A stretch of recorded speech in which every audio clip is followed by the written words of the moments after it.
प्रभु का। जय गुरुदेव नाम किसका? जय गुरुदेव नाम किसका? प्रभु का प्यारा नाम। बैठ जाओ। सभी सत्संगी प्रेमीजनों,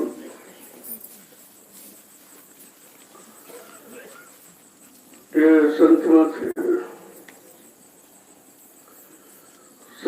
वाले सच्चे मत जीवात्मा को परमात्मा से मिलाने वाला, जीवात्मा को अपने घर पहुंचाने वाला,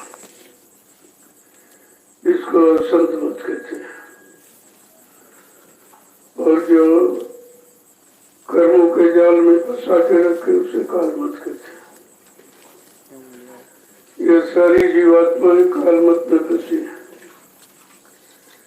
और ये कैसे निकलेंगे, कैसे घर पहुंचेंगे, उसी के लिए संसद को बनाया। उन्होंने जीवात्माओं के लिए रास्ता, नाम का रास्ता दिया। नाम आधार है, बगैर नाम के जीवात्मा न रह सकती, न चल नहीं सकती। इसलिए इस कलयुग में संत पधारे, पहले युगों में नहीं थे, कलयुग में आए। हम सब कलयुग के कमजोर जीवों के लिए, क्योंकि कलयुग के जीव के पास कोई शक्ति नहीं, कोई ताकत, कोई बल और सपना नहीं है। इसलिए कमजोर जीवों के लिए सद्गुरुदेव ने दया किया और अपना अनामी धाम छोड़कर काल माया के देश में आ गया। क्योंकि रूह जीवात्मा सोने की अपनी जीवात्माओं को लेने के लिए और बड़ी मेहनत की। संत जीवों को जगाने की बहुत मेहनत करते, रात से लेट कर देते, क्योंकि जीव बहुत दिनों का भोला भटका, उससे अपने घर की खबर भी नहीं है, रास्ता भी भूल गया किधर से, मेरा देश मेरा घर किधर।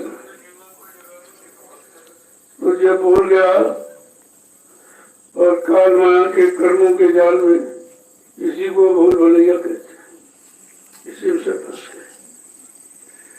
और धीरे धीरे धीरे धीरे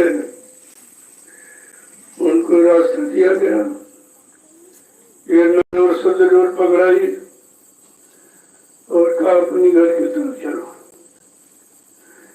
पहली बात तो अभी छोड़ा मुश्किल है, क्योंकि बहुत ईगो से तुम अपना घर मान रहे हो, अपना देश मान रहे हो, इस नासवान शरीर को भी अपना मान रहे हो। पहले तो ये समझाना है कि शरीर तुम्हारा नहीं, देश तुम्हारा नहीं है, कि देश का जितना सामान तुम्हारा नहीं, सब काल का। सिर्फ तुम्हारी केवल जीवात्मा दयाल देश की। इसलिए सदगुरु दयाल जब दयाल देश से आए तो जीवात्मा को जगाने के लिए, और जीवात्मा को जगाने की युक्ति दी आपको। कर्मों के जाल से कैसे निकलेगी, तो सेवा में लगा दिया। कलयुग में सेवा प्रधान अंग है, बगैर सेवा के कोई जीव निकल नहीं सकता। वैसे भजन से निकल सकता है, लेकिन कलयुग का जीव इतना कमजोर भजन कर नहीं सकता। भजन उसके बस की बात है, क्योंकि मन भोगों में लगा बहुत दिनों से। अब ये बाहर की नाम की तरफ नहीं आ सकता। जब तक काम करो लोभ मोह अहंकार से हटेगा नहीं, तब तक इससे लगेगा। इसलिए नाम की कमाई कठिन है,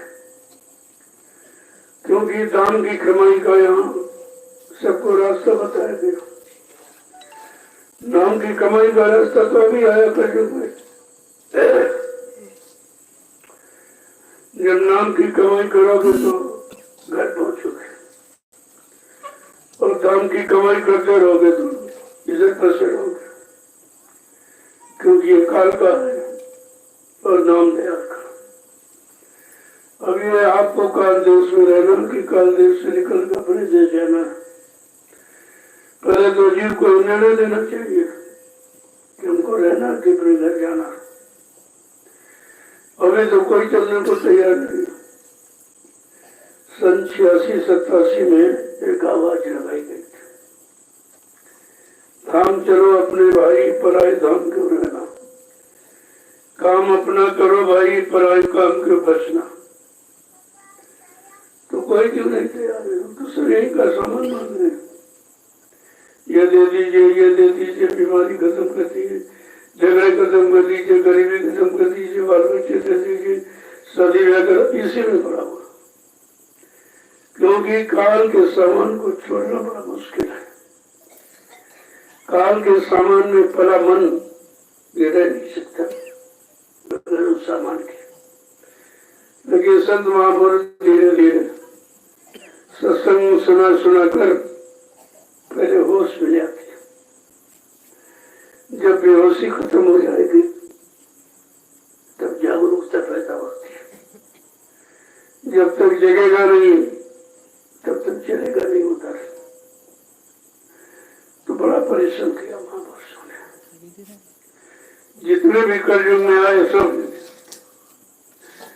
और वो केवल जीवात्मा की, बाकी उनकी मेहनत इधर भी कुछ नहीं, उधर की जैसे कि जीव को उधर कैसे ले जाया जाएगा, इसको इसके घर कैसे पहुंचाया जाएगा, इसको कर्म जाल से कैसे छुटकारा दिलाया जाए और काल के कर्म कर्जे से कैसे मुक्ति दिलाई जाएगी, ये सब तुम्हारे साथ किया जा रहा है। और धीरे धीरे धीरे धीरे तुमको 5 साल निर्मल पवित्र करके अपने घर जाने के योग्य बनाते हैं।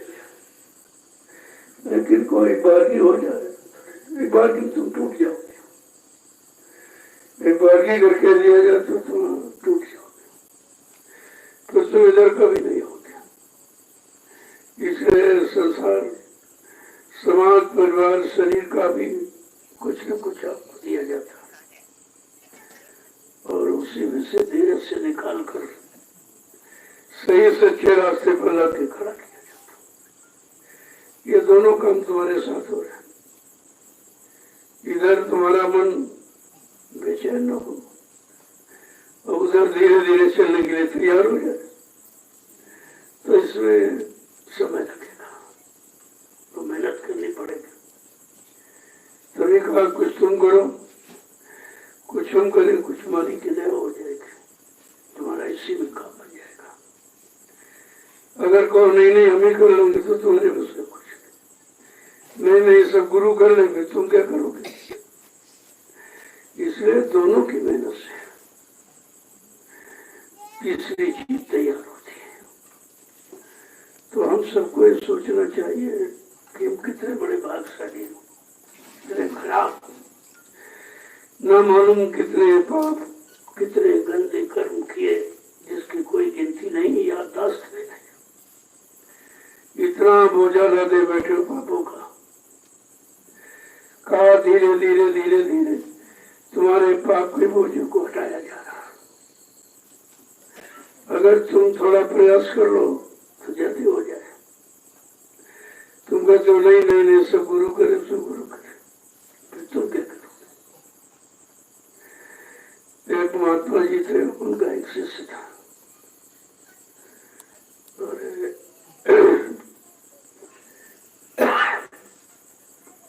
वो रोटी बनाता था। एक दिन से भोजन नहीं बनाया। महात्मा जी ने कहा बहुत देर हो गई, आज आप भाजी आज आप भी बना लीजिए। चलो अच्छे भाई, चलो सब्जी तो काटो, तो कहना नहीं सब्जी भी तुम्हें काटो। कहा चलो आटा गूंद लो, कहना नहीं वो भी तुम करो। अच्छा रोटी तुम पौधों से कहना नहीं हो तो आप कर लीजिए। जब भोजन तैयार हो गया, कहा चलो भाई खा लो।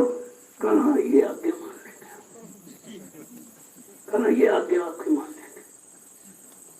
तो कहने का मतलब है जीव कुछ करना नहीं चाहता, और कराया अगर दे दिया जाए तो तुम रख भी नहीं सकते हो। रखने के लिए भी तो जगह होनी चाहिए। जब तक मन बुद्धि चित्त पाक सब निर्मल पवित्र नहीं हो गया, ये अमूल्य धन रुकेगा। काम तो सुन लेंगे आपके, लेकिन मन स्वीकार नहीं करेगा, क्योंकि मन को बेचैनी होती है कि अगर हम इनकी बात मान लेंगे तो हमको ये सब ऐसा आराम छोड़ना पड़ेगा, काम क्रोध लोभ मोह अहंकार इससे अलग होना पड़ेगा। तो मन इसी का वशीभूत है। उसने बहुत ही नसीब को पकड़ के रखा। वो कह रहा बगैर इसके हमारा काम नहीं चलेगा, और इनके पास जाएंगे तो लिखेंगे काम छोड़ो, क्रोध छोड़ो, लोभ छोड़ो, मोह छोड़ो, अहंकार छोड़ो।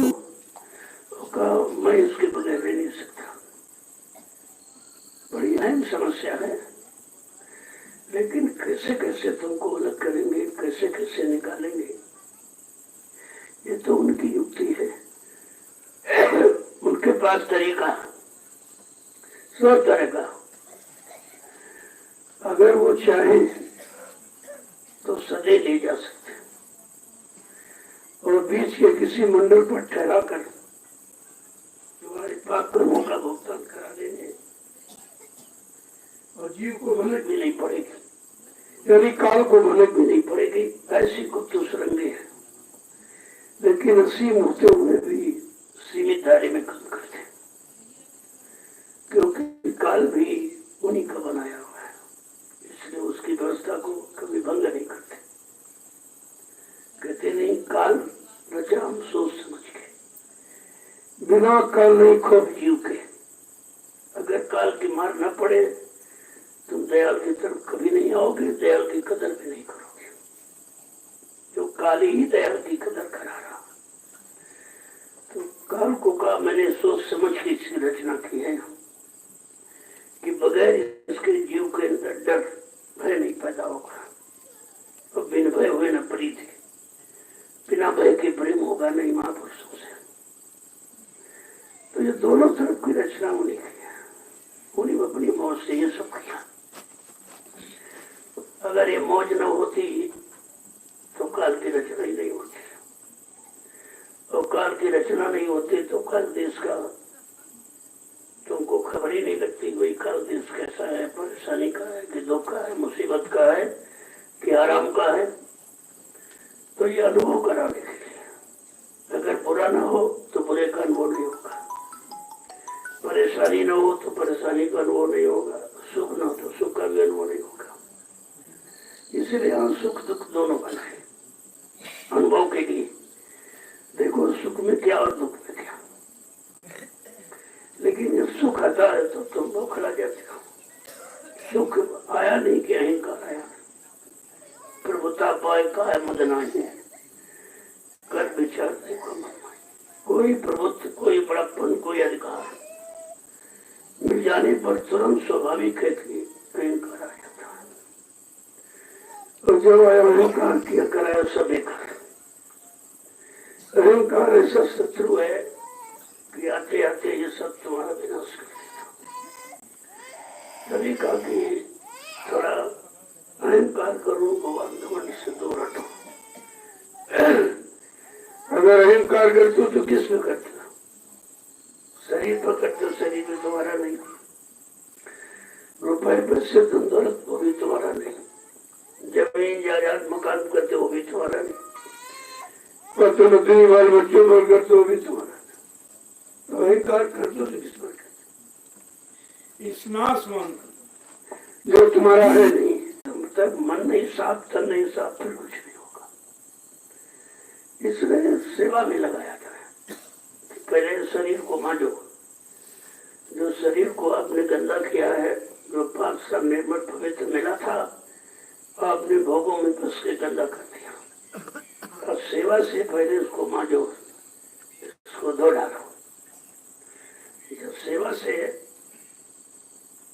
ये तुम्हारा तन मन साफ होगा, मानी गंदगी और गरुड़ गुमान घमंड, ये गंदगी है, ये गंदगी जब उतर जाएगी तो आप पाक सामने बन हो जाओ, शांत हो जाओ।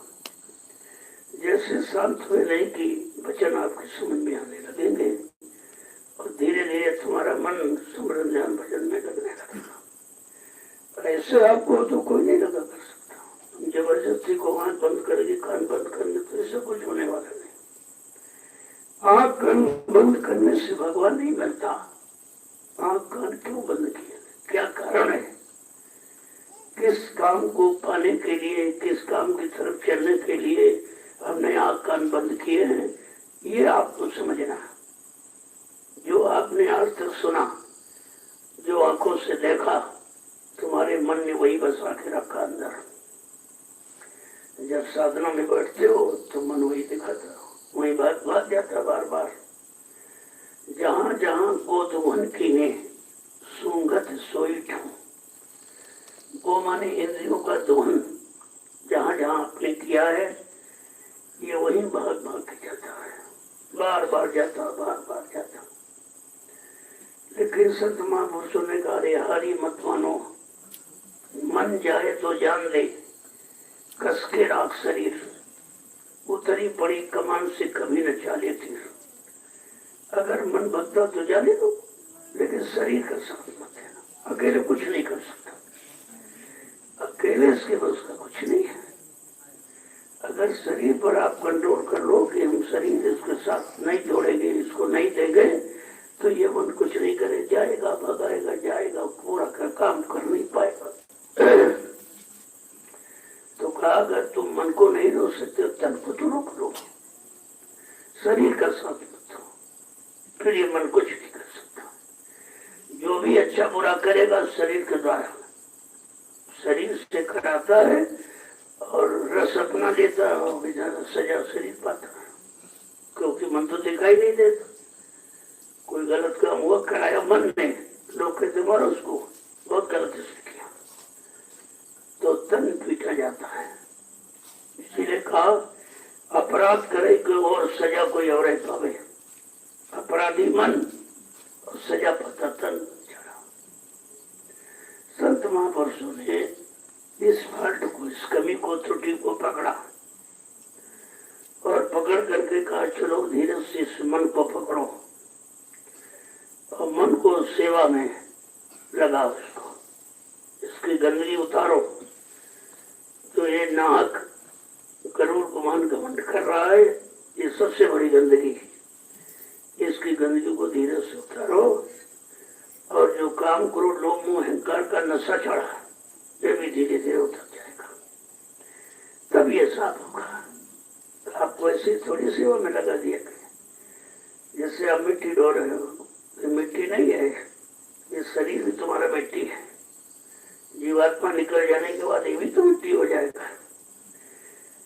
तो शरीर मिट्टी होने के पहले इस मिट्टी से शरीर के द्वारा किए गए कर्म को काट लो, तो तुम्हारा मिट्टी में जाने के पहले इसका काम हो जाएगा।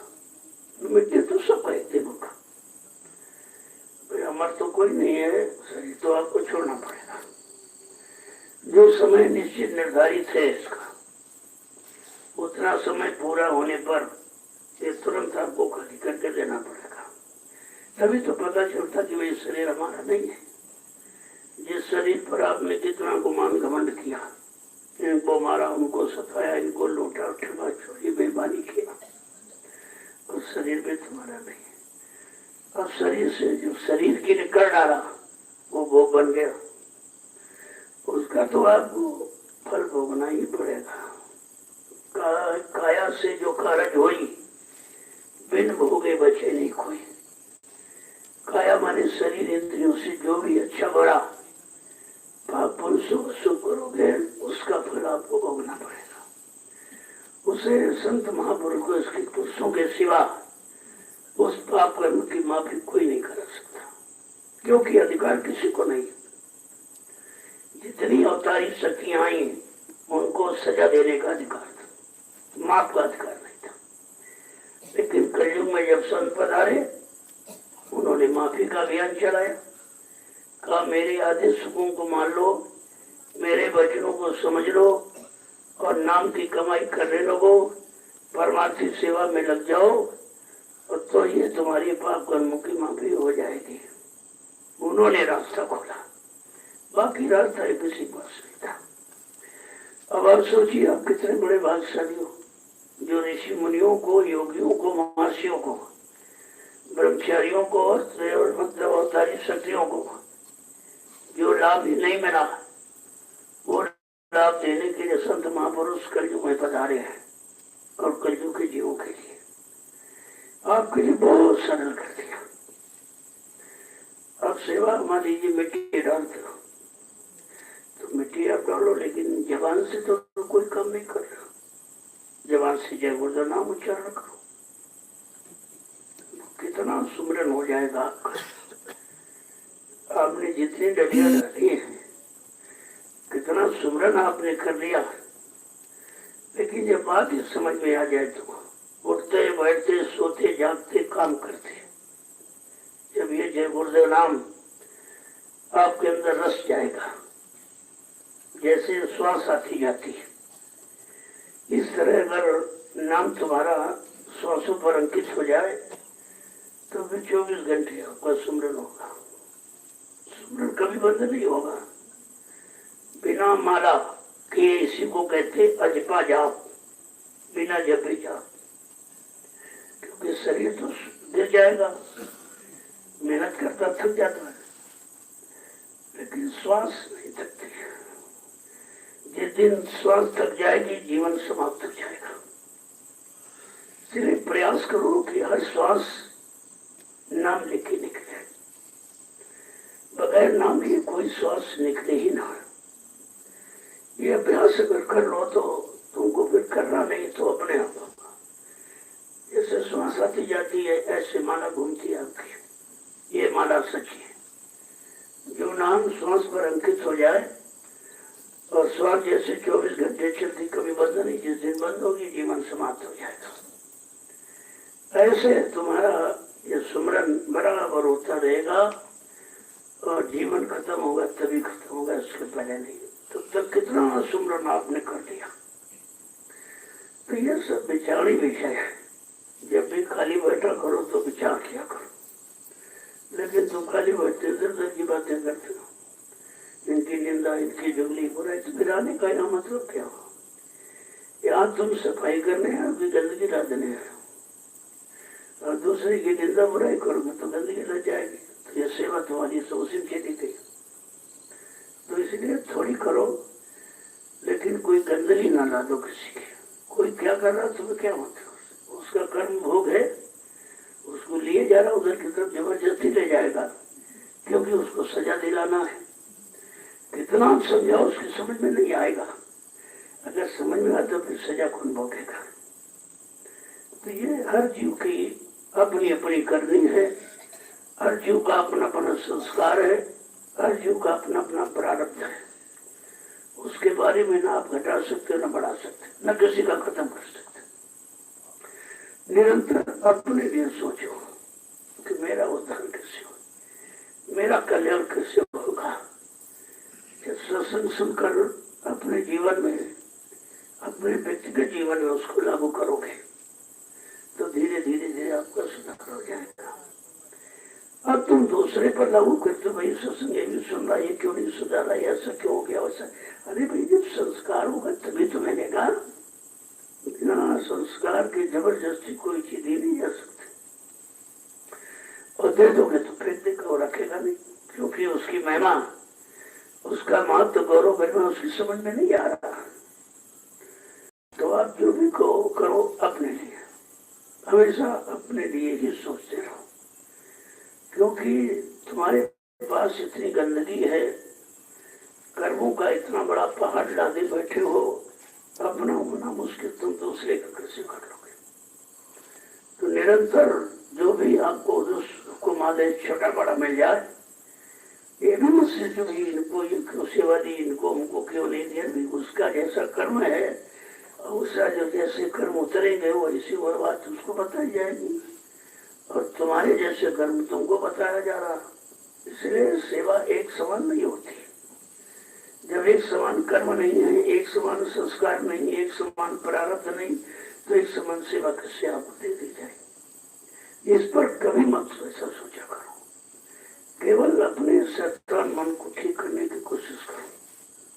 अब यहाँ आए हो, मिट्टी रो रहे हो, थक गए तो बैठ गए, फर्श उंगली डाली कान में, मतलब किसी भी वक्त इस मन को फुर्सत ही मत हो कि इधर उधर जाकर कोई चिंतन करे। जब इस तरह की हैबिट आदत स्वभाव बना लोगे तो फिर ये इधर उधर भगना अपने आप बंद कर देगा। जब भी बैठोगे फट से ध्यान आ जाएगा, हमको स्मरण करना, हमको ध्यान करना, हमको भजन करना, हमको बच्चों का चिंतन करना है, हमको चलो सेवा में जाना है, या लोगों को भी बैठे तो फट से बच्चों को शुरू कर दिया, भाई ये कहा ऐसे भजन बने ऐसे, तो ये तुम्हारा मन कभी भी खराब की तरफ नहीं जाएगा। जहाँ तुमने इसको फुर्सत दिया फट से बच जाएगा, क्योंकि इसका स्वभाव युगों युगों से है उधर की तरफ। और इधर तरफ अभी अपने 2-4 साल 10 साल 20 साल से सुना है, किया नहीं, सुना ही केवल। तो ये वचन को ये संदेश हमारे लिए हो रहा, आदेश हो जो बस मेरे लिए, कोई करे ना करे मैं करूँगा। सत्संग वचन का सब मेरे लिए, मुझे अपना सुधार करना, हम किसी बारे में क्यों सोचे, कोई करे ना करे। जब आप अपनी रहनी गहनी सत्संग के अनुसार बना लोगे तो जितने झगड़े झंझट तुम्हारे सब खत्म हो जाएंगे। और तुम काल की तरफ रहनी गहनी बना रहे हो, काल के सामान को पाने के लिए कर्म कर्तव्य कर रहे हो, तो फिर अभी तो फंसने की तैयारी में हो। निकलने का तुमने अभी कहा, यानी सोचा कि हम निकलना भी हमको है, अपने घर जाना भी है, यहाँ बहुत दिन हो गए मार खाते खाते कुछ नहीं मिला, लुट गए चारों तरफ से लुट गए, शरीर से शक्ति से, मतलब यानी कोई चीज ऐसी नहीं बची जो तुम्हारा कोई अंग शरीर का ऐसा नहीं जो लुटा ना हो, सब लुट गया। और तब ये कमजोर हो गए। अब आंखें तुम्हारी खराब क्यों है कि तुमने आंखों से खराब भी देखा है, कभी रोका नहीं, आंखों बंद नहीं किया, नहीं खराब नहीं देखे। कान बहरे क्यों हो गए तो तुमने कभी खराब सुनना बंद नहीं किया, वो भी सुनते रहे। जब गंदगी जाएगी तो धीरे धीरे पर्दा बंद हो जाएगा। जब गंदगी का पर्दा पड़ जाएगा तो देखना सुना सब कमजोर हो जाएगा आपका। तो कहने का मतलब ये है, पहले तो कर्म को समझो, कौन से कर्म हमें करने, कौन से नहीं करने, कौन से कर्म हमको यहाँ से निकलने के लिए और कौन से यहाँ बचने के लिए। जब सत्संग सुनो तो ये पकड़ कर रखो। और पहली बार सत्संग सुनते थे तो सो जाते हो, थोड़ा सुना फिर गिर गए उधर। तो इसलिए जैसे कल से कार्यक्रम प्रारंभ होगा 3 बजे से सत्संग शुरू होगा, तो बड़े ध्यान से सुना, क्योंकि ये सत्संग दूसरे तरीके का। आम सत्संग जो आवाज से अलग है, जिसमें हम लोग आ जाते हैं, संसारी भी आ जाते हैं, इसमें वही आएगा जो परमार्थ पर चलने के लिए तैयार खड़ा है और अपने घर जाने की पूर्ण तैयारी में है। यहाँ रहने के लिए बिल्कुल मन नहीं बना रहा, कितनी जल्दी निकल, कितनी जल्दी घर चले, कितनी जल्दी निकले। उन जीवों के वास्ते सत्संग प्रसारित होता है। तो कल 3 बजे से 3 दिन आपको होगा सत्संग, इसके बाद सेवा। इसके यहाँ तीनों चीजें हैं, सत्संग, सेवा और भजन। घर में आप एक काम भजन तो कर सकते, लेकिन सत्संग सेवा नहीं मिलेगी। जब तक सत्संग नहीं मिलेगा सेवा समझ में नहीं आएगी। जब तक सेवा में मन नहीं लगेगा तो गंदगी नहीं उतरेगी, सुमरन ध्यान भजन नहीं करेगा मन। इसलिए तीनों चीजें, और यहाँ आपको तीनों चीजें मिलेगी। सत्संग भी होगा, इसके बाद तुरंत सेवा करेगा, और इसके बाद शाम को फिर सुमरन ध्यान भजन। तो यहाँ आप आए हो तो तीनों चीजें। अब यहाँ बहुत सब नहीं आएंगे, क्योंकि बाकी सब मनोरंजन वाले थे, दुनियादारी वाले थे। ये मिल जाएगा, भंडारे ले जाएंगे, कुछ अनाज बचा के बेच लेंगे, कुछ सेवाएं लोगों की बेच रोक लेंगे। इस तरह के मतलब दुनियावी लोग संसारी है, सत्संगी नहीं है। तुमको भी सत्संगी की पहचान नहीं है, तभी तुम ठग जाते हो।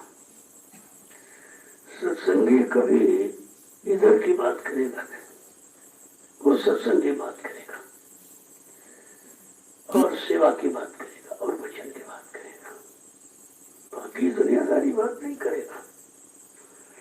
और अभी तुम्हारा ध्यान दुनियादारी में है, तो यहाँ भी मैंने दुनियादारी रखी थोड़ी बहुत। चलो भाई यही करो इसी में, लेकिन जो तुम यहाँ करोगे भले तुम्हारे मन में दुनियादारी हो, लेकिन यहाँ वो परमार्थ के लिए सिद्ध होगी आगे। जितना भी यहाँ काम हो रहा है सब आगे के लिए परमार्थ बनाने के लिए। तो कहने का मतलब ये है, जब इस सत्संग में आओ तो अच्छा भाव बना के आओ। सर्वप्रथम तो सेवा भाव लेके ही आओ, चलेंगे सेवा, और तो कुछ नहीं कर सकते। और सेवा से अगर हट गए तो फिर तुम्हारा सब कुछ चला गया, क्या मिलेगा? यहाँ सबके लिए सेवा है, चाहे गरीब हो, चाहे अमीर हो, चाहे कमजोर हो, कैसा भी हो, सबके लिए सेवा है। अगर जिसको करना है, और जिसे नहीं करना उसको लाख वाले बताएगा, ये नहीं, शरीर नहीं ठीक है, ये नहीं ठीक, वो नहीं ठीक है। ऐसा नहीं, सत्संग में सब तरह की सेवा है, क्योंकि सब तरह की जीव है, सबके अलग अलग भाव विचार है। उसी अनुसार आपके लिए व्यवस्था यह बना दी गई। अब आप तन की सेवा, मन की सेवा, धन की सेवा सब कर सकते हैं। जो कोई नहीं सेवा करते बेचारे धन की सेवा करते, चलो हमने घर कुछ कमाया है, थोड़ा बहुत हमारा भी लग जाएगा। और कुछ कहते मेरे पास धन नहीं, चलो अपना शरीर लगाते, उनकी सबसे बड़ी सेवा। क्योंकि तन की सेवा सबसे बड़ी सेवा कलयुग में है। और तन अगर आपने दे दिया तो फिर तुम्हारे पास बचा ही क्या, तुम्हें कुछ नहीं करना है। लेकिन तन मन देते ही नहीं हो। अगर तन दे दो तो फिर कोई कुछ कहे तो तुमको बुरा नहीं लगे, कोई गाली दे रहा, कोई निंदा कर रहा, कहते कोई करता होगा, हमारा शरीर है नहीं, हमने तो गुरु को दे दिया, वो जाने अपना। लेकिन नहीं, देकर भी तुम अपना समझते हो, ये सबसे बड़ी कमी। देकर भी अपना समझते हो। मान लीजिए धन आपने दे दिया, अब उसको भी कहते हो पता नहीं हमारा लगाया कि नहीं लगाया, कहाँ लगाया, किससे लगा दिया, क्या किया, उसका क्या हुआ, ये हुआ, तो याद फिर उसी में सुने। तो दान का मतलब न देकर दिया, मतलब देने के बाद ये नहीं सोचा कि हमने दिया, तब तो दान है। और देने के बाद तुम दुनियादारी सोच रहे हमारा लिखा कि नहीं लिखा है, मतलब ये नहीं हुआ, वो बंको पर्ची दी कि नहीं दी, रजिस्टर तो मैंने रजिस्टर चला दिया, भाई चलो तुम्हारे अनुसार। धीरे धीरे धीरे वैसे गुप्त दान का फल है, गुप्त दान का फल होता है कि कोई फल कितना नहीं अच्छा। अब गुप्त दान की बात इतनी जल्दी समझ में नहीं आएगी, क्योंकि अंदर शंका का भूत बैठा है। पता नहीं हमारी सेवा लगी कहाँ लगी, लगाई कि नहीं लगाई, खा गए क्या किया, तमाम तरह के अंदर में उधेड़ बोल ये मन तुम्हारा खुला दिया करता है। तो तुम्हारे मन को शांति हो तो और वैसे बना दिया, तुम्हारे लिए सुमित बना दी, भाई उसमें जमा कर दो, खाते में चला जाए। तुम्हारी तमाम शंकाओं के समाधान का यह भी रास्ता, प्लेटफॉर्म तैयार किया गया। जैसे शंकाओं का समाधान हो गया, फट से रास्ता निकल आएगा कोई अच्छा सा। वो अच्छा रास्ता तुम्हारे जीवन के लिए सुप्रद होगा। पहले आप देखते जाइए कि क्या हो रहा है, क्यों हो रहा है, और किसके लिए हो रहा है, किस काम किस समय की इंतजारी के लिए हो रहा है, ये सब जानकारी आपको रखनी चाहिए। यहाँ से जो भी संदेश होगा वो आगे आने वाले समय के लिए होगा। अभी वर्तमान में तो आपको ज्ञानों में आवाज डाली जा रही, लेकिन ये सिद्ध होगा आगे आने वाले समय में, क्योंकि आप उस काम के सिद्ध करने के लायक अभी नहीं हो। अभी बहुत कमजोरी है, तन में, मन में, बुद्धि में, विचार में, सब श्रद्धा सेवा भाव प्रेम में समय कमजोरी है। धीरे धीरे धीरे धीरे कमजोरी खत्म होने लगेगी। तब तक जिसके लिए उच्चारण किया उस समय आपके सामने खड़ा हो जाएगा। तो जो भी कहा जाए उसको यो समझो कि हमारे लिए, हमारे सुधार के लिए, हमारे लाभ के लिए, हमारे परमार्थ के लिए, हमारे पाप कर्म माफी कराने के लिए ही ये सब मेरे साथ किया जा रहा।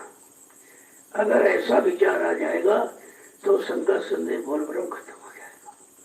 और जैसे ये बहुत शंका का उतरा वैसे सच्चाई हमारे सामने आके खड़ी हो जाएगी। जय गुरुदेव, जय गुरुदेव, जय गुरुदेव, जय गुरुदेव। नाम किसका? प्रभु का। जय गुरुदेव। नाम किसका? प्रभु का। जय गुरुदेव। नाम किसका? प्रभु का।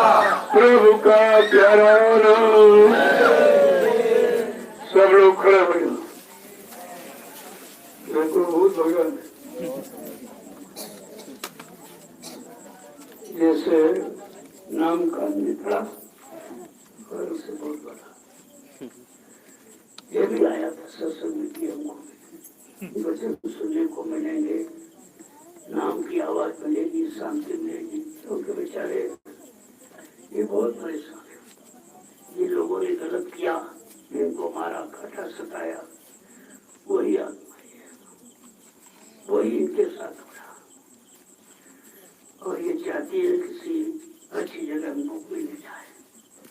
इसलिए बहुत प्रेत ज्यादातर सत्संगी परिवारों में है। इसलिए कि ये सत्संगी जब सत्संग में जाएगा तो उसके साथ हम भी चले जाएंगे। ये सत्संग सुनेगा, हम भी सुनेंगे। ये झंडा घूमेगा, हम भी परिक्रमा करेंगे तो हमारी 84 कटने लगेगी। समझ सोचो, अच्छी जगह सबको पसंद है। जहाँ सुख शांति मिलती है हर इंसान वहाँ जाना चाहता है। इनमें भी तो ये आत्मा है, लेकिन इतनी ज्यादा ये परेशान है क्योंकि इनको भोजन तो मिलता नहीं। इनका पेट बहुत बड़ा और मुंह है बिल्कुल सुई तीनों के बराबर।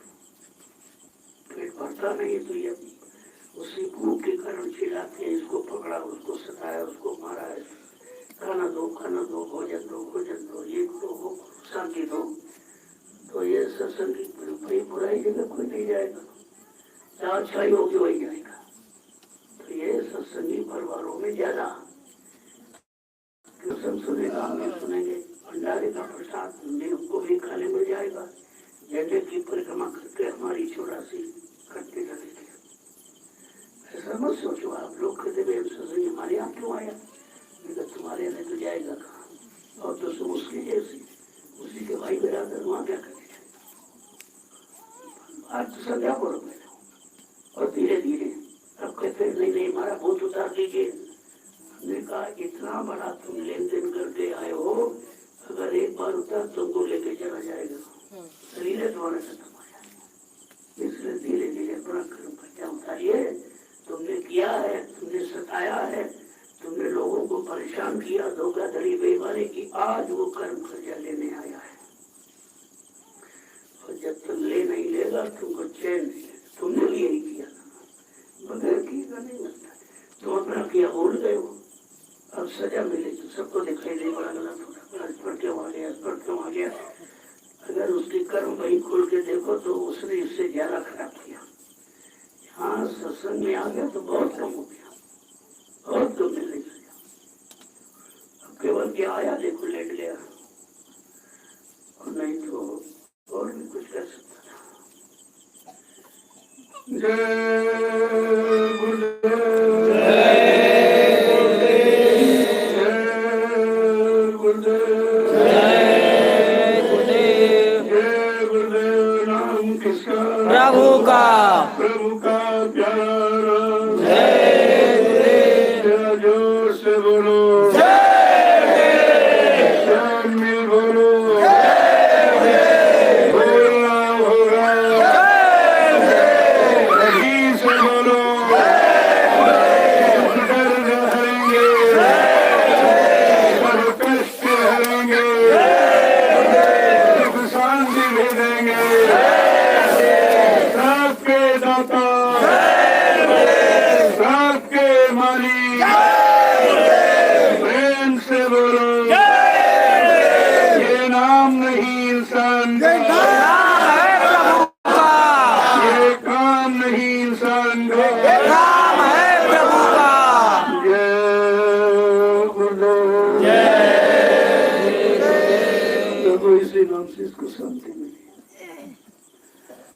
इसीलिए सत्संग में आता है। सत्संगी परिवारों में सत्संगी पर किसी की बेटी पर, किसी की औरत पर, भाई पर, इसलिए आता है। देखो शांति हो गया, नाम की आवाज पड़ी, शांति मिल गई उसको। इसीलिए कहा भाई चले की पर जिन पर बहुत प्रेस है, जितनी बार हो सके 10 मिनट रुक जाओ फिर करोगे, 10 मिनट रुक जाओ फिर करो। जितनी बार आप घूमोगे उतनी चक्कर इसके खत्म होंगे, उतना इसका यानी मतलब योनि में शांति परिवर्तन हो जाएगा। जय गुरुदेव, जय गुरुदेव, जय गुरुदेव, जय गुरुदेव। नाम किसका? प्रभु का। जय गुरुदेव। नाम किसका? प्रभु का। प्रभु का प्यारा नाम। सत्यु कौन लाएंगे? विश्व में शांति कौन लाएंगे? जन में प्रेम कौन लाएंगे? स्वामी जी का कहना है शाकाहारी रहना है, हुए खराब, अंडा मछली मांस शराब, क्या खाने से होगी भलाई, साग सब्जी दूध मलाई, अब कुछ होने वाला है, समय बदलने वाला है, जो आप ही समझ न पाएंगे, पछताएंगे, जो आप ही जान न पाएंगे। जीवन भर पछताएंगे। स्वामी जी की वाणी है, सतयुग की अगवानी है, यदि स्वामी जी की बात न मानी, निडर कछु मर जाएगा, यदि स्वामी जी की बात न मानी, निडर कछु मर जाएगा। जय गुरुदेव। अब आप लोग प्रसाद ले लो। देखो जिनको मिल गया वो नहीं लेंगे। प्रसाद एक बार, प्रसाद का महत्व एक बार होता है, 2 बार 3 बार प्रसाद का महत्व खत्म हो जाता, उसका भी महत्व नहीं रहता। जिनको मिल गया है तो भी मैंने दे दिया उनको, अपने प्रसाद को संभाल कर रखिए। जिनको नहीं मिला है वो आके दे दे। प्रसाद तो प्रसाद ही होता है, तो तुम नाश्ता समझो धोखा हो जाएगा आपको। इस प्रसाद को संभाल कर रखिए, जो 3 दिन से सब होगा और बाद में जो प्रसाद मिलेगा उसकी तो बहुत बड़ी विशेषता। ये विजयदशमी ये अंतर और बाहर दोनों में है, और तो आप उसी दिन बताएंगे उसका अर्थ क्या है और ये मनाने का मतलब क्या है और मनाने का लाभ किसको मिलेगा। ऐसे तो उसको सभी मना रहे हैं, लेकिन वो कागज का रावण बनाया, फूक दिया, साल भर बाद फिर पैदा हो जाता, फिर फूका, फिर पैदा हो गया, फिर फूका। न फूकने का मतलब न पैदा होने का मतलब समझा। इससे पूरा जीवन निकल गया, लोगों को कुछ नहीं मिला, क्योंकि जब तक उसके राज रहस्य को बताने वाले संत महापुरुष नहीं मिलेंगे तब तक इन तिथियों का महत्व, इनका राज रहस्य आपको समझ में नहीं आएगा। केवल खाने पीने तक, बाहर में मनोरंजन तक सीमित रह जाओगे और आंतरिक लाभ जो मिलना चाहिए उससे आप वंचित रह जाओगे। तो किसी वो भी मिल जाएगा, धीरे धीरे सब समझ में आ जाएगा।